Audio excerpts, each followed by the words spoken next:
muchas gracias, doctor Juan Ramón de la Fuente, por seguir aquí. Anoche dejé planteada la experiencia que tienes, una experiencia como de uno más de tus doctorados en asuntos internacionales durante tu gestión de 5 años y fracción en Naciones Unidas. Y recordaba que eso, que es parte del arte de la diplomacia, pues implica mucho diálogo. Y tú, doctor, pues tienes reconocimiento como alguien que dialoga, que llega a acuerdos, a entendimientos, pues como debe ser siempre, sin llegar a los sombrerazos. Y que si la política exterior es reflejo de la política interior, supongo que la interna será también de diálogo, de reencuentros, de conciliaciones, ¿o cómo lo ves tú? No, totalmente en esa línea, y la doctora Sheinbaum lo ha reiterado en varias ocasiones. La idea misma de los diálogos de los que hablábamos anoche por la transformación, que se mantuvieron vigentes durante la campaña, aún en los momentos en los que había una gran polarización, creo que muestra que el diálogo sigue siendo un instrumento inigualable para el ejercicio de la democracia, y ya no digamos de la diplomacia, ¿no? El diálogo, que es el que te permite llegar a entendimientos, o a veces incluso acordar que no hubo un entendimiento, pero de alguna forma tuviste que acordar que no se pudo llegar a un acuerdo. El diálogo te permite construir alianzas. El diálogo te permite encontrar elementos comunes, también te permite identificar diferencias. Es decir, es un gran instrumento. Yo no sé por qué no lo usamos más. El diálogo es lo que estamos haciendo tú y yo en este programa. Hablar de temas, uno pregunta, el otro escucha, y se van intercambiando. Y mira, y si hubiera discrepancias, yo estoy formado en la idea de que si tenemos que tratar un tema y llegamos a una discusión, seguimos platicando. Claro. Y si no encontramos la solución, seguimos platicando. Y seguimos platicando y seguimos platicando, porque el diálogo parece ser el único puente de entendimiento para no llegar a los fregadazos. Exactamente. Entonces, fíjate que en la ONU eso es algo que realmente es una gran lección para todos, ¿eh? Aún en las condiciones más críticas de guerra que no se pudo evitar, uno diría, es un fracaso de la diplomacia. La de Rusia con Ucrania. Pero gracias al diálogo, por ejemplo, sacamos una iniciativa, Francia y México, que permitió que empezara a llegar la ayuda humanitaria a Ucrania. Bueno, no se evitó la guerra, que hubiera sido lo pero ideal. Aplica de lo perdido lo hallado. Bueno, entonces, yo creo que ese va a ser un signo muy distintivo. Así lo ha señalado la virtual presidenta electa en reiteradas ocasiones, y yo soy un creyente de ese mecanismo para analizar problemas, resolver problemas, identificarlos, tratar de encontrarles alternativas. Pues no veo cuál mecanismo es mejor. No hay otra vía. Bueno, en funciones que ya estarás pronto de secretario de Relaciones Exteriores. Tiene que aprobarlo el Senado, el nombramiento. Aprobar. Bueno, pero es importante otra vez, el formalismo es real. Dicen que, ¿no?, las formas son fondo. Sí. Bueno, en el desempeño de esa función, supongo que habrá también tareas de la operación de la Cancillería que tienen que ver, entre otras cosas, con, no sé, la expedición de pasaportes y no sé cuántas cosas, que supongo ya estarás pensando cómo quizás agilizar.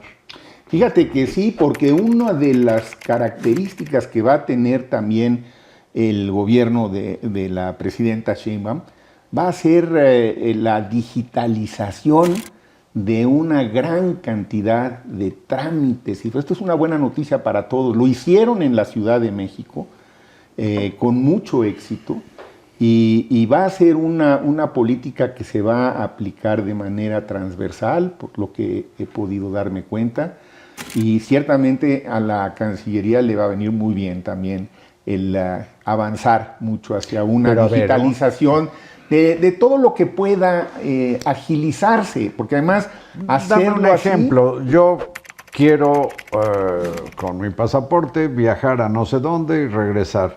¿Cuál será la mecánica que imagina? Bueno, pues que al entrar ya no tengas necesariamente que pasar por un puesto migratorio donde haya alguien. Todo esto puede, a ver, ya en muchos lugares del mundo tú pones la cara en la pantalla y en ese momento te aparece una palomita en verde y sacas un... A menos que tengas ficha roja de la Interpol. Es que mira, aquí qué bueno que lo dices, porque fíjate, son tareas que para la inmensa mayoría de los viajeros, que son gente de buena fe, y van o por trabajo o por vacación, hay que simplificarles todo lo que se pueda, pero con cuidado, ¿eh? Se evitaría porque hay un porcentaje de gente que no lo hace de buena fe, al contrario, pero se puede evitar muchísimo tiempo. Se evitarían las filas tan largas, ¿no? Totalmente. Yo creo que tenemos que hacer uso de la tecnología. Tener una científica en la presidencia va a representar enormes ventajas para este tipo de funciones de gobierno. Sí, es otra óptica. La verdad va a ser muy, muy importante. Pero hay algo, Juan Ramón de la Fuente, que no puedo dejar de plantearte. A ver. Desde mi punto de vista, hay relaciones que deben restablecerse a plenitud, porque en los últimos años ha habido hasta desgreñadero, por ejemplo, entre los gobiernos de Ecuador y México, con Ecuador portándose de la patada, pero los ha habido con Perú, los ha habido con el gobierno español, los ha habido con el Parlamento Europeo. En tu gestión de canciller, ¿piensas hacer algo en ese terreno para ya dejar atrás esas discrepancias que se han expresado cuando menos de una manera muy grotesca? A ver, pero yo creo que son diferentes. En el caso de Ecuador, que lo señalas, ahí sí te diría, bueno, ahorita el asunto está en la Corte Internacional de Justicia, hay que esperar a ver qué resuelve la Corte, pero ahí sí la posición de México, a ver, y tiene que ser clarísima y contundente. El allanamiento a nuestra sede diplomática es inadmisible y violó todos los cánones del que quieras, ¿no? Entonces, bueno, esa es una situación muy especial. Ahora, el que haya afinidades y diferencias con gobiernos también es parte natural de la relación entre países. Obviamente, la diplomacia debe mantener siempre canales abiertos, porque al final los pueblos, ¿no? Son realmente los que llevan la buena parte de las relaciones internacionales. Entonces, en América Latina, obviamente hay afinidades ideológicas y hay algunos países que tienen una corriente distinta. No es nuevo tampoco, siempre ha ocurrido esto en América Latina y por supuesto que México, que juega un papel de liderazgo en la región, pues tendrá que asumir precisamente que es a través de las instancias multilaterales, hemisféricas en algunos casos, o regionales de América Latina y el Caribe específicamente, donde tendrá que poner ese liderazgo en juego para la armonía y las buenas relaciones. Tenemos una situación geopolítica en el continente que es muy interesante, porque somos parte de América del Norte y una parte muy integrada comercialmente con Estados Unidos y Canadá, que nos ha representado enormes ventajas, y ahí hay una gran prioridad. Pero somos al mismo tiempo parte de América Latina y el Caribe. Sí, y ahí está nuestra identidad, nuestra cultura, nuestra lengua, nuestras tradiciones. Entonces tenemos que jugar ese doble papel. Y México era un referente latinoamericano y caribeño y parece que ya perdió esa condición. Yo no lo veo así. Déjame decirte otra vez mi experiencia en la ONU, muy reciente. México tiene un gran liderazgo. Cuando presentamos candidaturas, a mí me tocó presentar, Carlos, 37 candidaturas de México como país o de mexicanas o mexicanos a puestos específicos. Ganamos todas. ganamos todas. A ver, si no tuviéramos un liderazgo, si no tuviéramos un reconocimiento, pues no las ganas. Empiezas porque la misma región no te apoya. Entonces, ¿Pero no crees que México debería tener un papel más activo, por ejemplo, en la promoción de los derechos humanos en el continente? A ver, sin duda. Yo creo que pero está en nuestra Constitución. No, pero yo digo con pintadas de raya, yo creo muy justificables, por ejemplo, con regímenes que persiguen a la oposición. Pero a ver, ahí hay que tener también mucha claridad, porque para eso existen los organismos multilaterales responsables de vigilar el cumplimiento de los derechos humanos. Ahí está el Consejo de Derechos Humanos de la ONU misma. Ahora, ¿cuál es la función que tenemos dentro de esos organismos? Pues somos uno más de los países y ahí somos al mismo tiempo, ahora sí que juez y parte, porque también nos juzgan a nosotros. Claro. Y a mí me parece que eso está bien. Para eso existen esos organismos. Y no es tanto en el plan bilateral donde tienen que dirimirse esas cosas.